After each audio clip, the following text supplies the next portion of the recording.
Bienvenidas y bienvenidos a un nuevo episodio de Directo Arets. Hoy estamos con el escritor bogotano Federico Díaz Granados, que es un consolidado escritor, ya lleva más de 3 décadas publicando. Y bueno, vamos a hablar un poco de su obra, de su última antología, de política también, que es un tema que nos interesa a ambos mucho. Vamos a hablar de cultura, vamos a hablar de su labor como gestor cultural todos estos años, ahora que la cultura hay un momento tan difícil también con esta pandemia. Y espero que disfruten esta charla y espero que Federico también la disfrute estas preguntas. Federico, bienvenido. Bueno, muchas gracias, Diego, por esta invitación. Qué alegría siempre conversar contigo en espacios informales, presenciales y ahora tras los píxeles. Pero qué maravilla siempre encontrarte. Claro, hablemos un poquito de cómo le ha tocado esta pandemia al sector editorial, al sector de los escritores, al sector de los que escriben y de los que se dedican a las letras, Federico. ¿Cómo les ha tocado esta pandemia?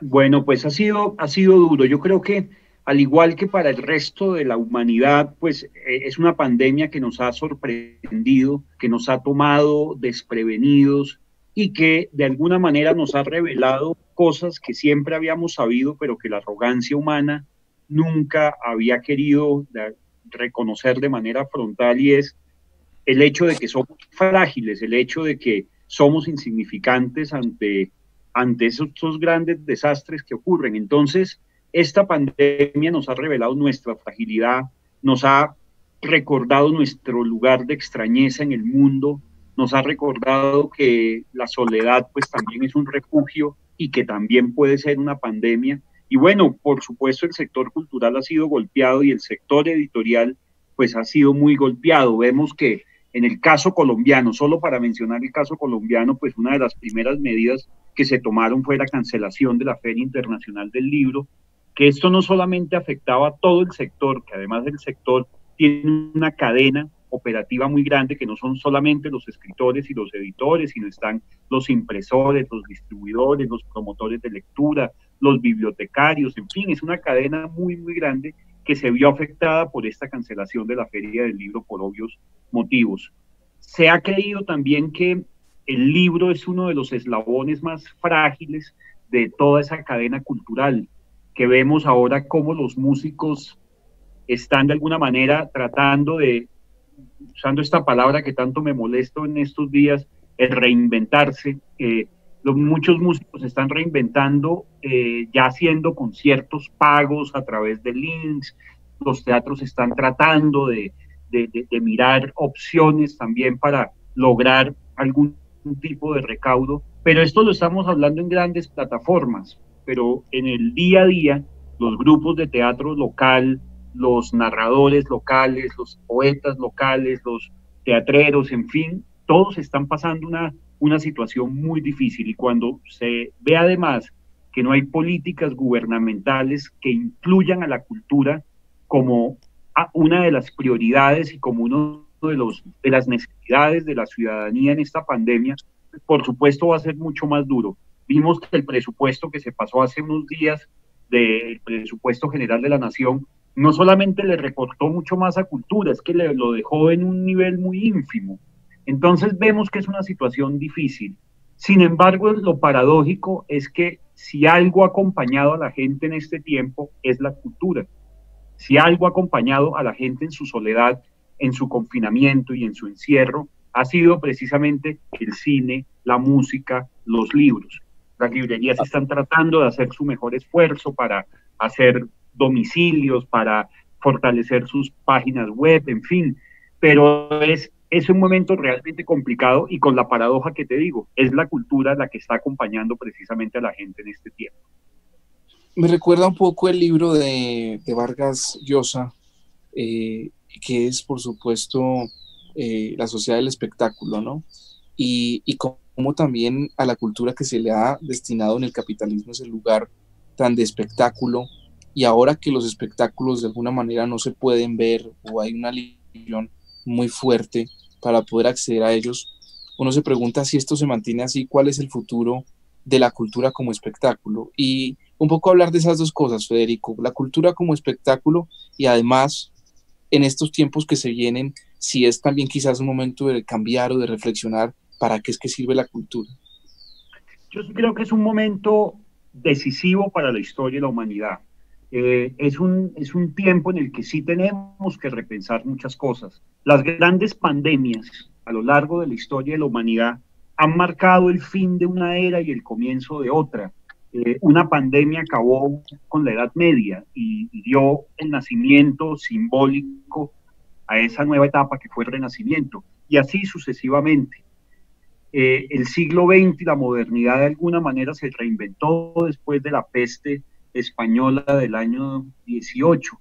Yo sí estoy convencido de que el siglo XXI no comenzó con la caída de las Torres Gemelas, que cambió un poco la mentalidad de la geopolítica mundial, sino que va a ser esta pandemia que culturalmente nos está cambiando y que culturalmente nos está llevando a tener unos nuevos hábitos, a tener unas nuevas maneras de estar en el mundo. Entonces yo sí creo que en términos generales la cultura sí va a cambiar, la cultura nuestra, en nuestro comportamiento social, en nuestro comportamiento laboral, pues por supuesto que va a cambiar. El hecho de que nos estemos encontrando a través de Zoom, a través de plataformas como Meet, en fin, pues nos está demostrando algo que seguramente muchos escritores ya habían anticipado cuando hablaban de mundos distópicos.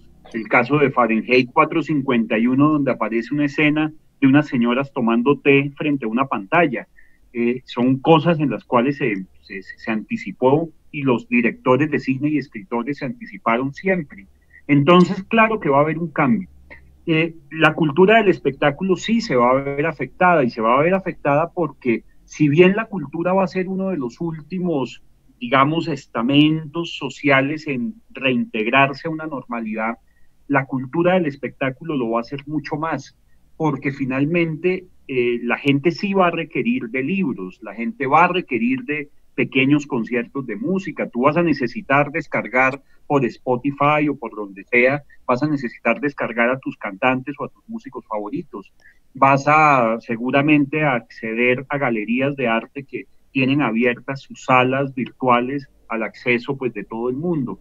Pero los grandes espectáculos, vayámonos al deporte nada más, el fútbol se va a ver afectado, porque para que volvamos a reunirnos 60,000 personas en un estadio, pues va a tener que pasar muchísimo tiempo, y muchísimo tiempo incluso después de que haya una supuesta vacuna.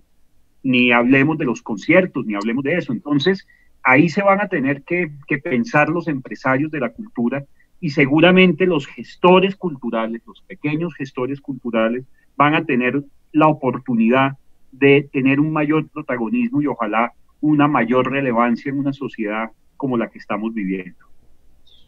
Hablemos de ese protagonismo y quizás de la historia de la relación con la cultura en Colombia. O sea, hemos visto que afortunadamente las instituciones culturales han venido pues mostrando un nuevo mapa de la cultura en Colombia. Vemos festivales como el Petronio Álvarez, vemos que el Teatro Colón ya no es el teatro de las élites que van a escuchar a un pianista europeo blanco tocar una sonata de Beethoven, de un compositor alemán, sino ya vemos a nuestros mismos pueblos representados, ya vemos una cantidad de fenómenos culturales que antes no existían en el mapa de lo que llamaban la alta cultura. Tú tienes un papel privilegiado pues en como gestor, y por supuesto has venido en el Gimnasio Moderno mostrando una cantidad de voces de los últimos años y dando la oportunidad a muchos jóvenes, muchas personas a hablar, a discutir, a formarse también, y a compartir otras miradas de la cultura. Y eso me lleva a preguntarte algo, Federico. Este cambio que yo siento, ¿cómo es? ¿Cómo es ese cambio que se ha venido dando en Colombia? ¿Es suficiente? Los ministerios de cultura han venido dando unos, digamos, ¿ha sido alguna novedad? ¿Ha habido algún cambio? ¿O realmente aquí la mirada sobre la cultura sigue siendo vetusta, instrumentalista, quizás irrespetuosa también de las prácticas culturales? Un poco elaborar desde ahí. ¿Cómo lo ves tú? Pues yo creo que sí ha sido positivo el solo hecho de que existe un Ministerio de Cultura y que existan unas políticas culturales, independiente de quién esté en el gobierno, independiente de el interés que tenga la cultura para determinados gobiernos. El hecho de que exista un instrumental y exista pues una política de cultura desde un ministerio, pues ya es un gran avance.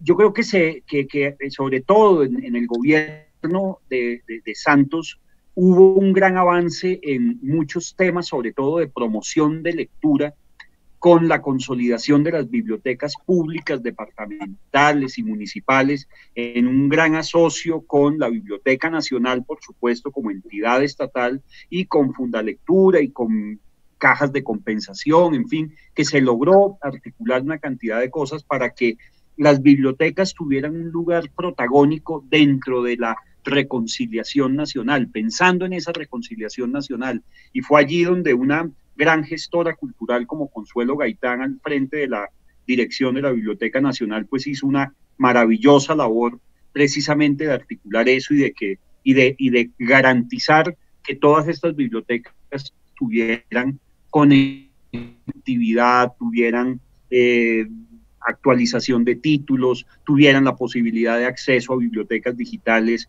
gratuitas en el mundo, en fin, y que tuvieran sobre todo promotores de lectura muy bien preparados para llevar los libros a los sectores más vulnerables del país. Entonces yo sí siento que de alguna manera esa política ha existido. Por supuesto, en este último gobierno nos damos cuenta que se quiso privilegiar desde un comienzo esa cultura del espectáculo. Creo que todo eso mal llamado la economía naranja de Iván Duque, pues apuntaba era a fortalecer a los empresarios de espectáculos.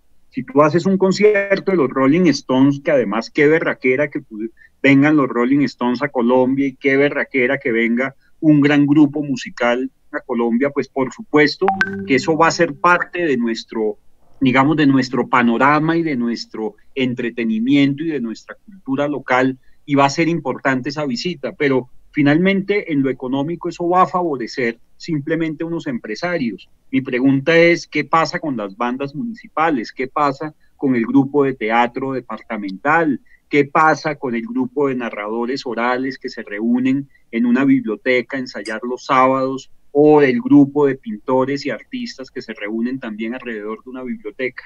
Entonces sí siento que falta muchísimo más conciencia de ir a las regiones y de darse cuenta de lo que está pasando en esa riqueza cultural del país. Acuérdate que Colombia, como lo decía el poeta Aurelio Arturo, es un país donde el verde es de todos los colores y habla de los bellos países de Colombia. O sea, Colombia es un lugar donde hay muchos países, o sea, está un país andino, está un país de la Orinoquía y los llanos, hay un país amazónico, hay un país pacífico, hay un país caribeño, hay un país indígena, hay un país afrocolombiano, en fin, es un país multirracial, étnico y multicultural que tiene muchísimas expresiones que dejarle a la gente como testimonio y como legado de lo que es una cultura.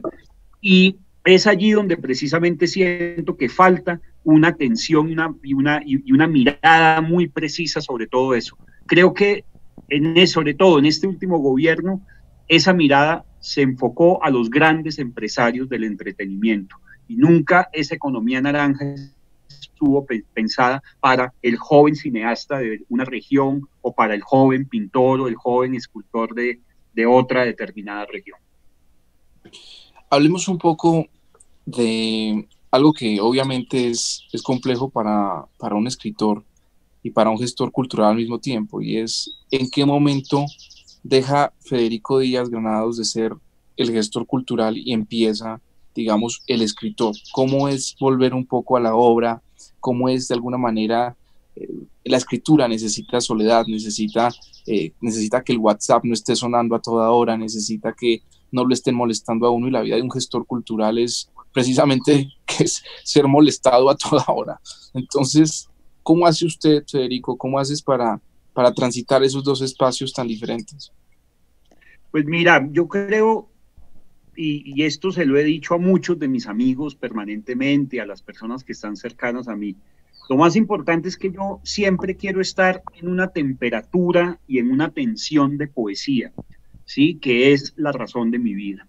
Estar leyendo poesía. Puede que yo no esté escribiendo poesía todo el tiempo, pero sí estoy leyendo o haciendo un curso o conversando con amigos sobre lo que pasa alrededor de la poesía. Entonces, estar en esa tensión de poesía me ha llevado a tener, por el azar mismo de la poesía, pues los oficios más diversos y más maravillosos de los cuales yo pueda además decir que me ha permitido además seguir en el ejercicio de la escritura, de la reflexión literaria, pero además ejerciendo la vida y ganándome la vida pues con alguna dignidad, y es el oficio de gestor cultural, el oficio de profesor y el oficio de editor. O sea, el haber sido editor de libros de poesía, el haber sido profesor de literatura de colegio, de muchachos del bachillerato, y el ser gestor cultural, pues son, digamos, circunstancias por las que llego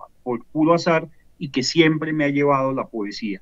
Entonces, para mí siempre hay un lugar, y un lugar privilegiado para la lectura y la escritura de la poesía. Permanentemente estoy escribiendo reseñas para distintos medios, permanentemente estoy tratando de hacer ensayos o crónicas sobre mi mirada o sobre mi reflexión alrededor de la poesía. Entonces siempre le doy un lugar preponderante, que por supuesto la gestión cultural te absorbe y te absorbe en una sociedad como esta, porque tienes la responsabilidad, en mi caso tengo la responsabilidad de estar en un lugar muy privilegiado que le abre las puertas a la ciudadanía y tiene la responsabilidad de entregarle a la ciudadanía una programación cultural de calidad, responsable, variada, diversa, incluyente y en la medida de lo posible gratuita.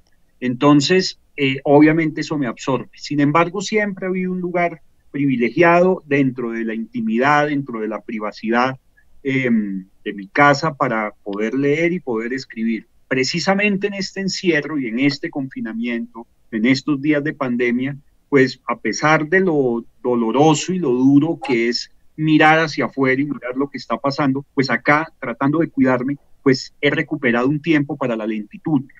En medio, como decía el poeta Mark Strand, en una sociedad que alienta lo rápido, todo, hasta la comida rápida, pues volver a la lentitud es volver un poco al terreno de la poesía, volver a ese terreno, así estemos teletrabajando, así estemos con compromisos y reuniones por Zoom, volver a esa lentitud, volver a estar en el ámbito familiar, volver a comer en familia, volver a estar con los libros, con las películas, pues ha sido para mí gratificante, a pesar de lo incierto que es lo que veo hacia afuera, lo doloroso que me resulta ver lo que está pasando detrás de estas paredes. Por supuesto, en lo personal, era un tiempo que también necesitaba para detenerme, para volver a esa lentitud.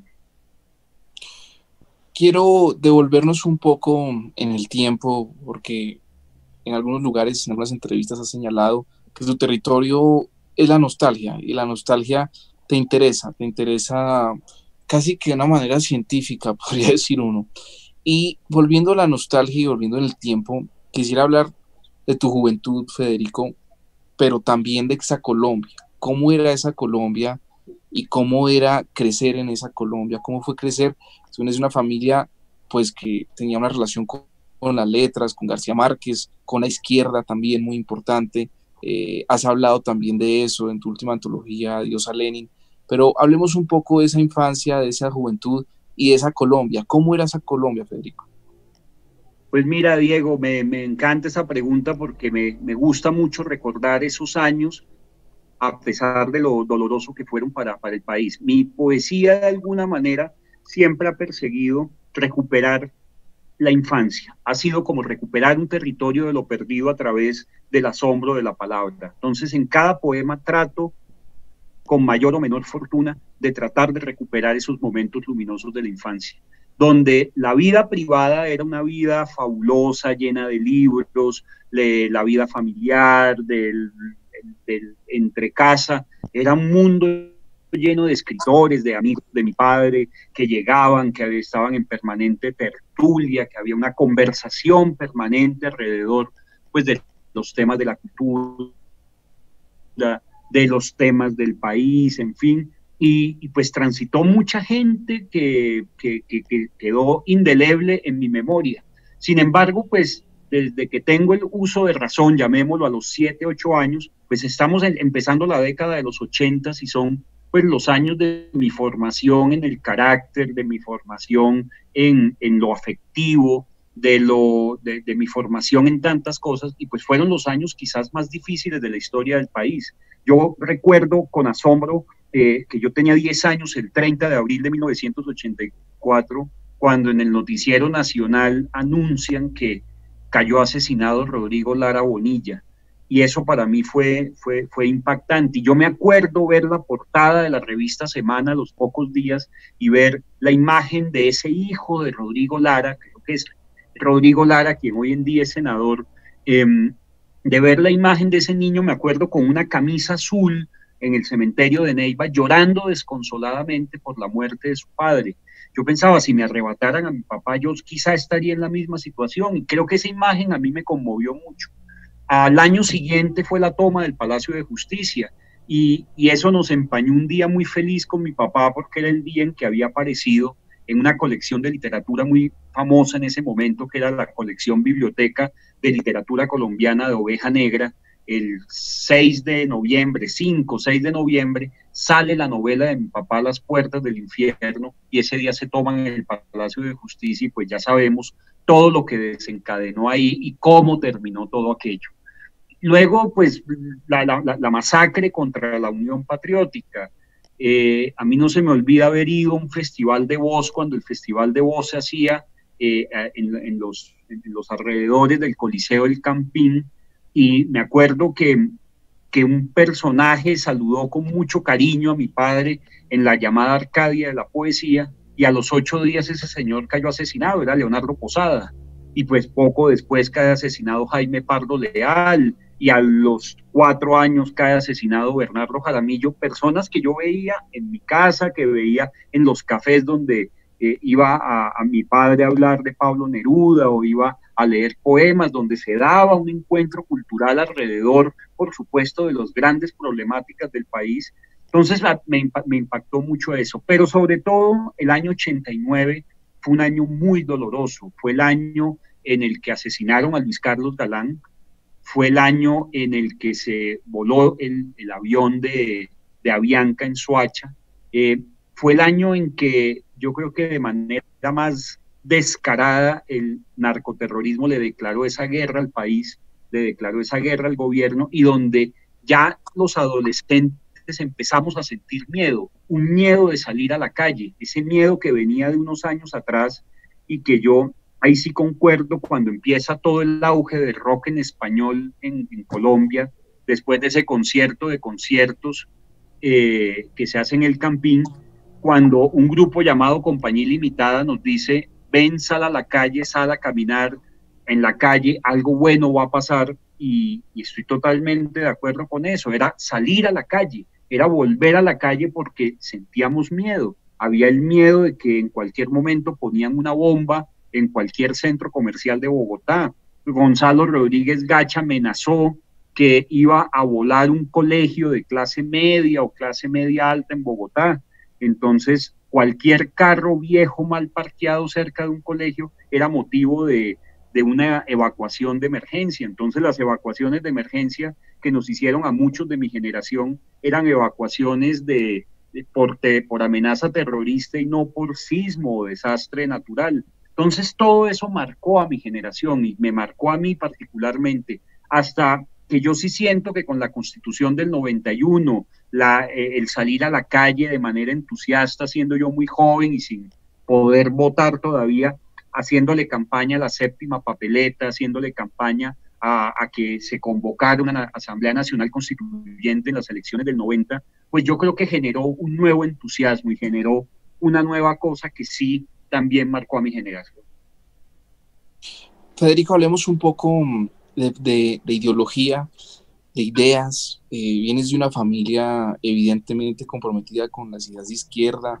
Tu padre pues fue muy cercano a los movimientos sociales en Colombia, pero yo creo que de uno no pueden suponer cosas sin preguntarle, y por eso quiero preguntarle, ¿te consideras un hombre de izquierda?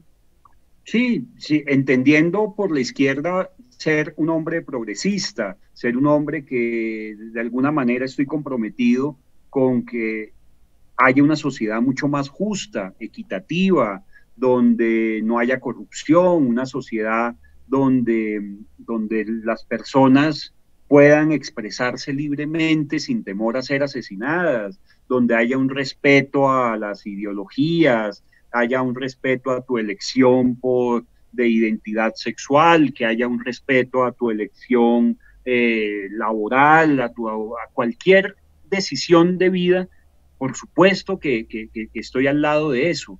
No estoy al lado de los totalitarismos, estoy en contra de las dictaduras y creo, por supuesto, en la democracia. Y creo en una democracia liberal y creo en una democracia donde haya precisamente esas equidades. En ese sentido, sí me considero una persona de izquierda. Si ser una persona de izquierda es ser una persona que no está de acuerdo con que los apoyos agrícolas se les den a unas cuantas familias, pues yo estoy totalmente de acuerdo en que no sea así, en que no se le entreguen esos apoyos a unas familias nada más, y en que no haya opresión, y en que no haya exclusión, y en que sea una sociedad donde nos podamos encontrar todos y de alguna manera podamos entre todos y entre nuestras profundas divergencias construir un contrato social. Si eso lo llaman ser de izquierda, por supuesto que lo soy. Siempre me he considerado más un liberal, una persona liberal en el sentido estricto de la palabra liberal.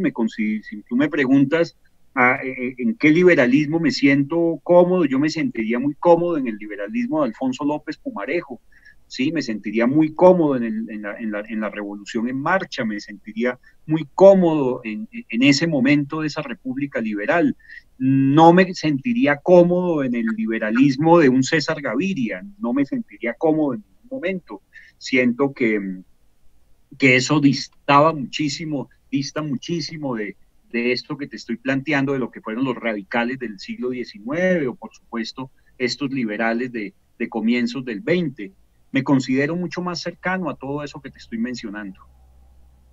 Hay muchos asesinatos a líderes sociales.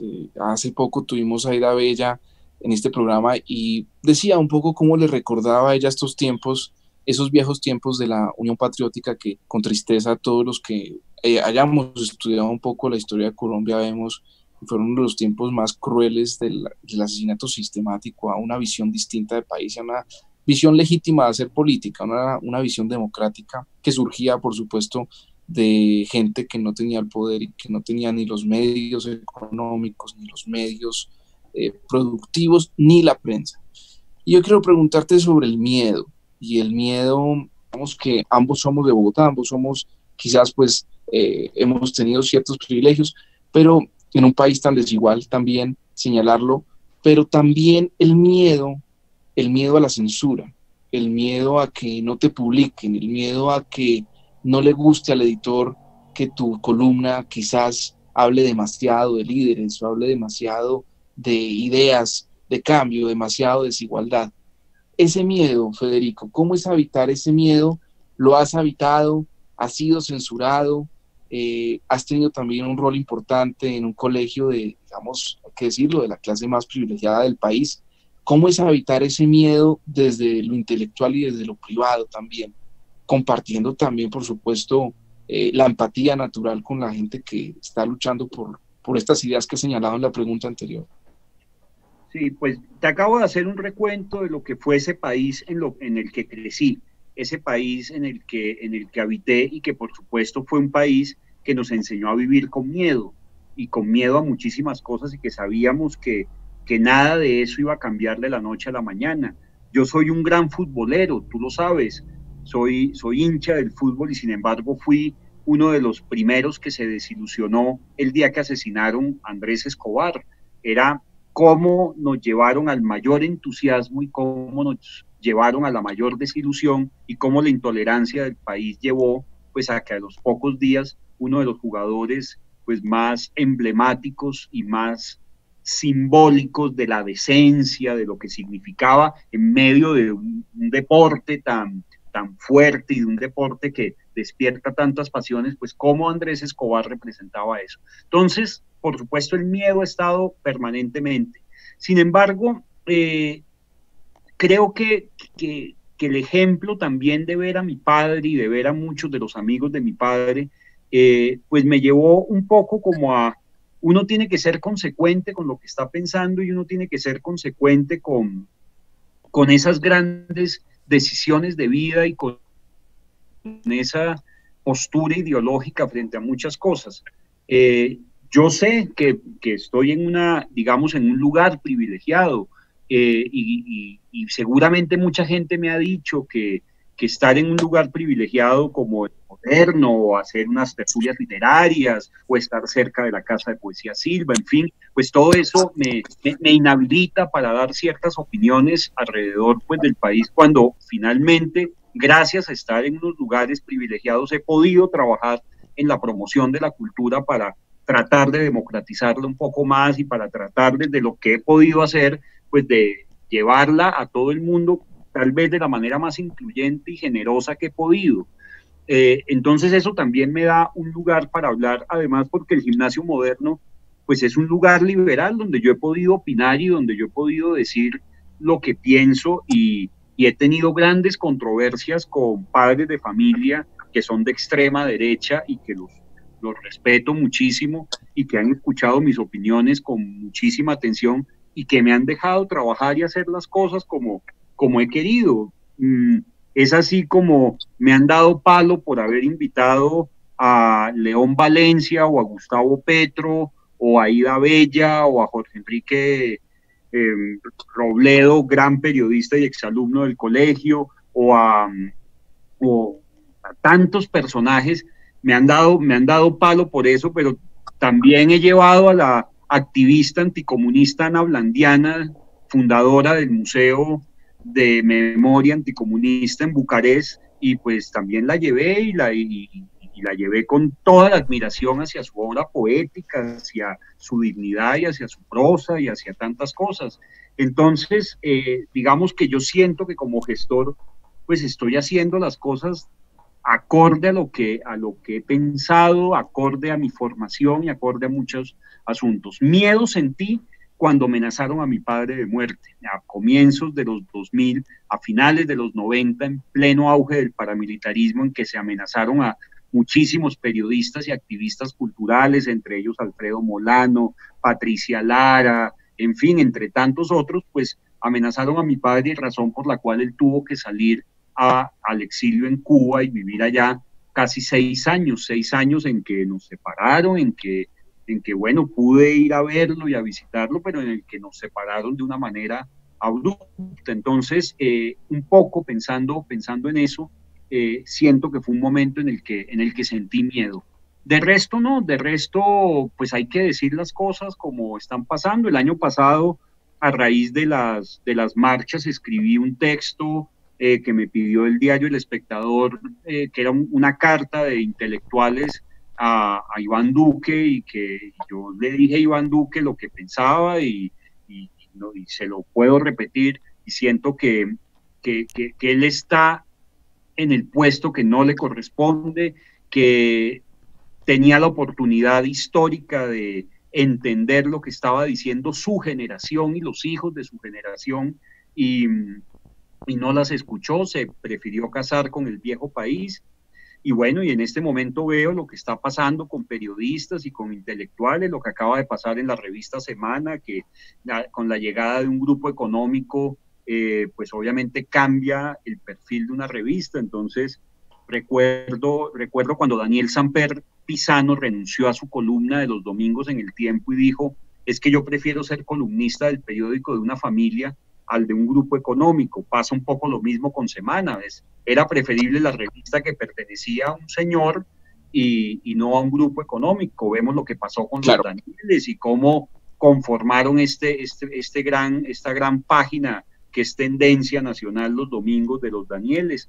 Y por supuesto lo que pasó con la revista Arcadia, cómo al comienzo de la pandemia despiden al director y a la editora de la revista Arcadia, diciendo que es que no hay presupuesto para sostener un medio cultural en momentos en que había que reducir los impresos, y pues a los 3-4 meses regresa la revista pues con otro perfil y con otra mirada.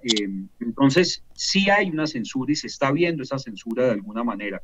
Yo seguiré diciendo lo que tenga que decir desde el escenario que lo tenga que decir. hablemos un poco de algo que le importa mucho a mi audiencia y que me parece interesante también.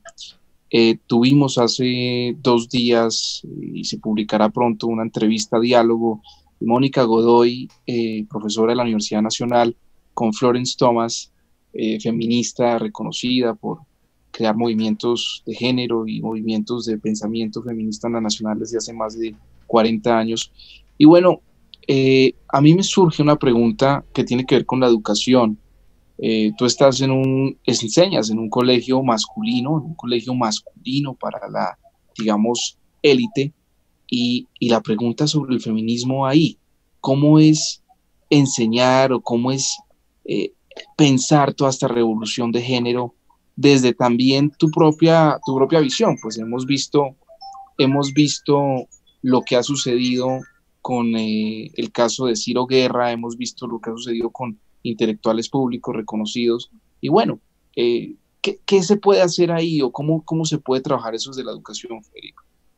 Pues mira, sin duda alguna hay que hablar con los estudiantes y hay que formarlos con una mentalidad fuera de esa tradición machista en la que se han formado durante muchos años. Yo hago parte de un grupo de profesores y de directivos del colegio que estamos absolutamente convencidos de que el colegio hace mucho tiempo ha debido dar el paso a la mixtura, pero en un colegio donde hay unas juntas directivas, hay unas salas plenas, unos consejos superiores donde se escuchan, por supuesto, todas las opiniones, pues ha sido un debate muy difícil porque es un debate también contra una tradición de 100 años en medio de una ideología liberal, pero hacemos parte de ese grupo de maestros que estamos convencidos de que hace mucho tiempo el colegio debió dar el paso a la mixtura y que estamos convencidos que este es el momento en el que si no se da el paso tendremos que esperar otros 50 años a que se dé, o sea que en este momento de crisis,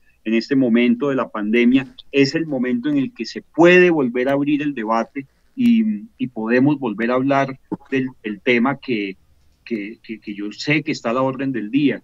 Entonces, por supuesto que educar a estos muchachos que han crecido en una tradición y en una formación, y pues todos crecimos en eso, pues obviamente no ha sido sencillo. Sin embargo, conversamos mucho y nos gusta conversar con ellos sobre el tema del papel de la mujer en la sociedad de hoy, y nos gusta resaltar el liderazgo que están teniendo las mujeres en la sociedad de hoy, y ellos admiran mucho sobre todo a sus maestras. Nos da mucha alegría ver cómo admiran a sus maestras, que de alguna manera se vuelven también un motor de ejemplo y un motor de modelo de carácter y de conducta que ellos pues agradecen bastante. Entonces sé que es un debate que está abierto y siento que es el momento de dar ese paso, que es el momento en el que el gimnasio moderno debe dar ese paso a la mixtura. Entonces la pregunta es muy sencilla, Federico. Frente a todo este ecosistema de mujeres, pues por supuesto saliendo al debate público, acusando a las personas acusadas de acoso y abuso directamente, ¿qué hacemos con esto? ¿Tomamos partido? ¿Nos hacemos a un lado? ¿Nos hacemos del lado de la víctima, entre comillas, o el victimario, entre comillas? ¿Qué hacemos también? Y te agrego, hay otra pregunta: ¿qué hacemos con la obra de estos artistas? ¿Qué hacemos con la obra de Woody Allen? ¿Qué hacemos con la obra de Polanski? ¿Qué hacemos con la obra de Ciro Guerra ahora? Yo no sé, yo tengo dudas, no sé si volver a ver El abrazo de la serpiente o decir, no, ya yo con este tipo no puedo. ¿Cómo enfrenta uno esos temas?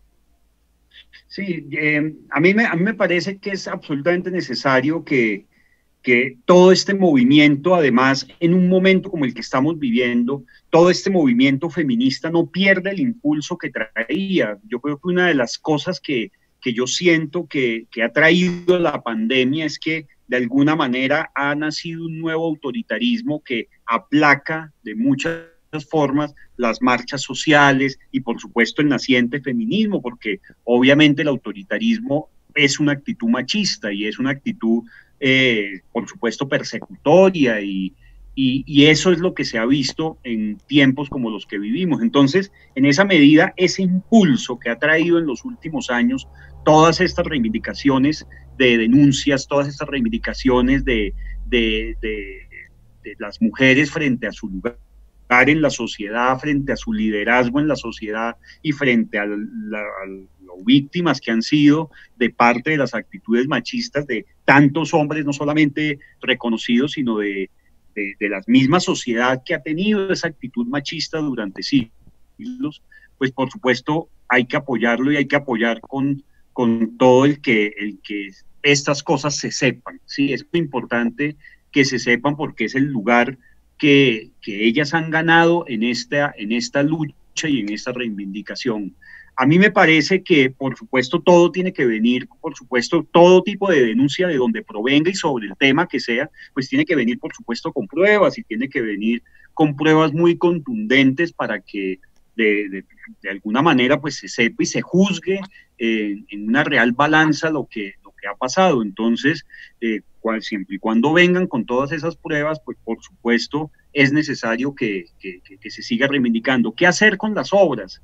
Pues es tan difícil porque tendríamos que echar mano de toda la historia de la humanidad y darnos cuenta, y seguramente nos encontraríamos con muchas sorpresas en las genealogías de nuestro arte y de nuestra literatura, y tendríamos por supuesto que censurar ya a Nabokov, y tendríamos que censurar a tantos escritores y a tantos músicos, y pues para mí Woody Allen sigue siendo pues un referente cinematográfico, y pues creo que Plácido Domingo es también una de las grandes figuras de la música, y por supuesto que en su conducta como ciudadanos pues deben ser seguramente juzgados y condenados. Eso sí lo tengo muy claro, pero en su arte no, en su arte me parece que su arte tiene la posibilidad de decir otras cosas y tiene la posibilidad de aportar otro tipo de cosas a la sociedad. Lo que sí me parece es que hay que reivindicar y acompañar, y sobre todo los que venimos de esa sociedad machista, sobre todo los hombres de un país como Colombia y de una sociedad como la que vivimos en este siglo XXI, debemos aprender mucho también de ese debate, debemos aprender muchísimo. Yo aprendo y me enriquezco muchísimo leyendo a Carolina Sanín, a una colega a la que no solamente le tengo mucho afecto, sino que admiro profundamente. Lo mismo que una carta como la que escribió Cristina Gallego también me enseñó muchísimas cosas, o la misma columna que destapa la denuncia de Ciro Guerra, como la de Catalina Ruiz Navarro, que también considero que es una intelectual con un lugar en la reciente historia de las ideas en Colombia, o una gran amiga musicóloga que admiro muchísimo como Daniela Cura, pues también. Entonces, en ese sentido, aprendo de ellas y aprendo de ese lugar que yo debo tener y que yo debo darles desde mi mirada a tantas colegas y a tantas amigas en el día a día, en pro de esa desinvisibilización. O sea, las mujeres han sido invisibilizadas durante siglos. Por eso insisto, un libro como El Cuarto Propio de Virginia Woolf es un libro necesario para que leamos todos en este tiempo, no solamente porque vamos a leer a una gran escritora, sino que vamos a entender por qué tantas escritoras pues fueron silenciadas durante años, no porque no fueran talentosas, sino porque hacían parte desde esa sociedad machista que ni siquiera les permitía tener un cuarto propio. Por eso siento que hay que leer un libro como Un Cuarto Propio, más vigente en estos momentos. Federico, muchas gracias por esta entrevista. Te invito a que te despidas, si está bien, te parece, leyendo algo tuyo, un poema o parte de un poema que te gustaría compartir hoy con la gente que nos sigue y con las mujeres y hombres que nos siguen también, y conmigo, por supuesto.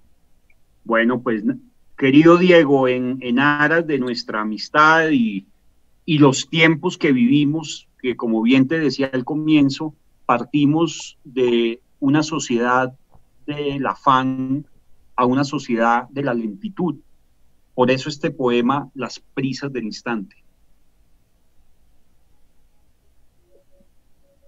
Tenía razón el tiempo en llevar su afán, en instalarse donde le pareciera, en tener sus rituales y hostilidades. Ahora entiendo sus tardanzas y balbuceos y su prontitud para los aciertos de esta terquedad de fijar unas cuantas palabras en un extremo de la infancia y otras tantas en un rincón de esta calle ronca que se parece tanto a la vida, llena de sorpresas y de silencios. Por eso perdóname por tantas deshoras, por convocarte en noches de rencores y presagios, por amontonar en la misma gaveta ruinas y asuntos cotidianos entre el cansancio de los días y la terca música de los silencios. Tenía razón el tiempo en llevar su ritmo y la vida en tener sus afanes para quedarse acá con todas las prisas del instante. Por eso perdóname por estas premuras, por no saber la gramática y las palabras de una lengua olvidada, por haber perdido libretas, las llaves y la vieja canción de exactos compases y cenizas, como si en el afán del tiempo cada día, sin importar la hora, se extraviaran los sueños. Federico Díaz Granados, muchas gracias por esta entrevista y bueno, un abrazo en esta distancia digital, un abrazo y espero que después de que todo esto pase podamos volver a las tertulias, podamos volver a los cafés, podamos volver a vivir la cultura, por supuesto, y bueno, que los escritores sigan escribiendo, de eso se trata. Un abrazo. Que así sea, Diego, un abrazo para ti. Chao. Bueno, chao. Gracias a todas y todos por estar conectados hoy con un nuevo episodio de Directo Arets, hoy con Federico Díaz Granados, escritor, editor bogotano, hablando de cultura, de política y de esta pandemia que a todos nos tiene al otro lado de la pantalla. Un gran abrazo.